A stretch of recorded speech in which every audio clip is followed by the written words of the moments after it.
Hi, welcome to my reflective evaluation for sustaining your practice. When I started sustaining a practice, I wasn't sure what to expect really.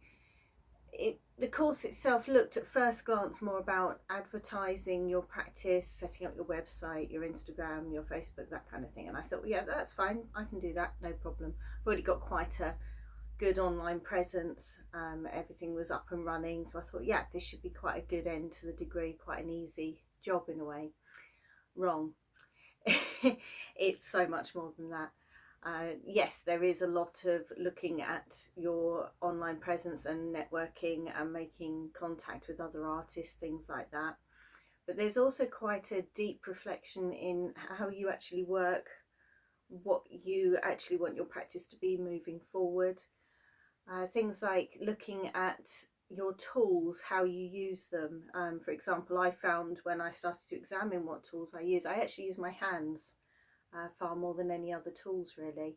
It's about me and the material, my hands generally outside, working outside in the woodland, that I truly, truly love, which is quite a big change from when I started the degree. I'd come from a machine embroidery background, so very mechanical, very kind of using all sorts of tools all the time, using things like polyester fabrics, melting them, that kind of thing. So to go from that to using purely grown, foraged materials, generally in the woodland, and using my hands to create my own materials to make my things from, was a huge change, and it's a massive jump from where I started at the beginning. So it's been great. I found the hardest thing about this course putting myself out there. I'm not particularly confident.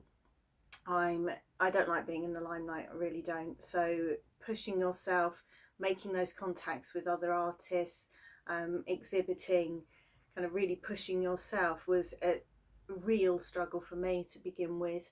But once I started to see myself as an artist as we worked through and making the contacts locally. Particularly, we're in a very busy art area here in the Surrey Hills, and there's a lot going on. So once I started making connections, it kind of snowballed, and I had people contacting me and people following me on Instagram that I'd never had before, which has been great actually. I've had some really good advice from them.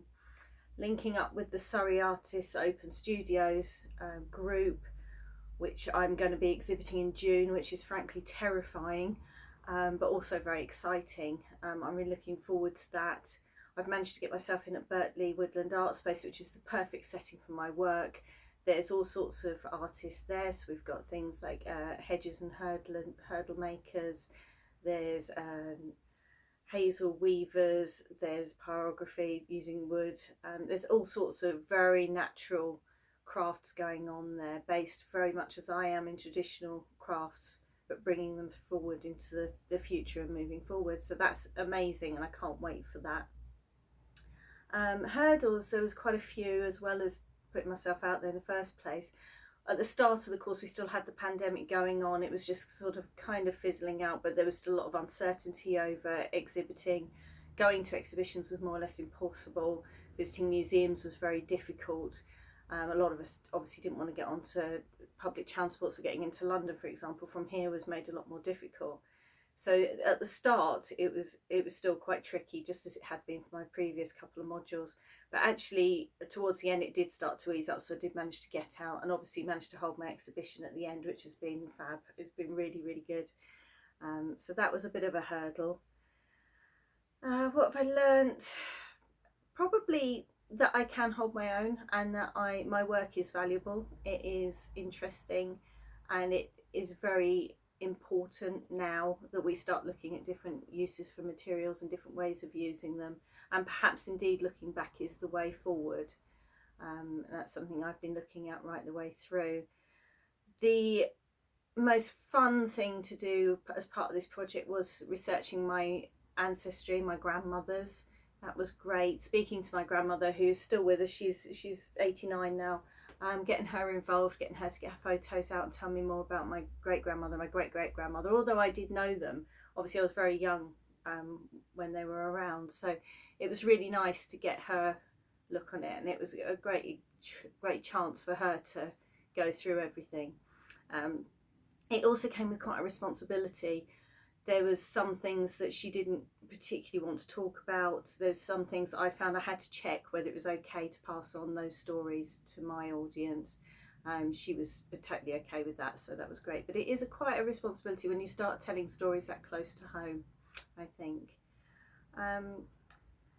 Moving forward, I think I've just got so much to do this year coming.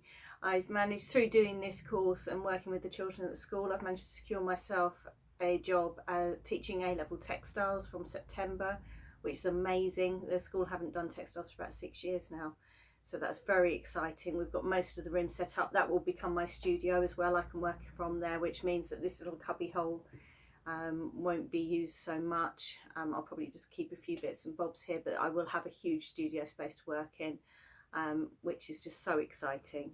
I'll be helping with various art sort of installations and things throughout the year as well with the school. There's the possibility of being able to organise workshops during the holidays and things like that, which again is a big jump. It's a bit scary, but I'm really looking forward to that. Short term, I've got the open studio starting in June, in fact in a couple of weeks, so I really need to get on with creating some items to sell, because obviously it is quite expensive to take part. Thank you to the OCA, they've lent me, did me a grant towards the cost of exhibiting there, which is amazing. I'm really looking forward to that. It is quite frightening for me. It's something that I will have to work on.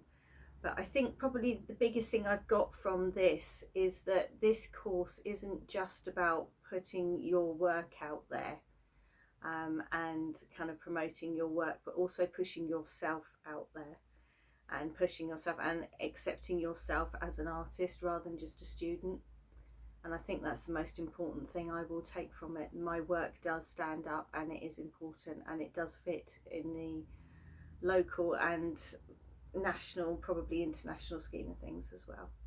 So that's it. That's my last kind of evaluation of the courses that I've done. Thank you very much to OCA.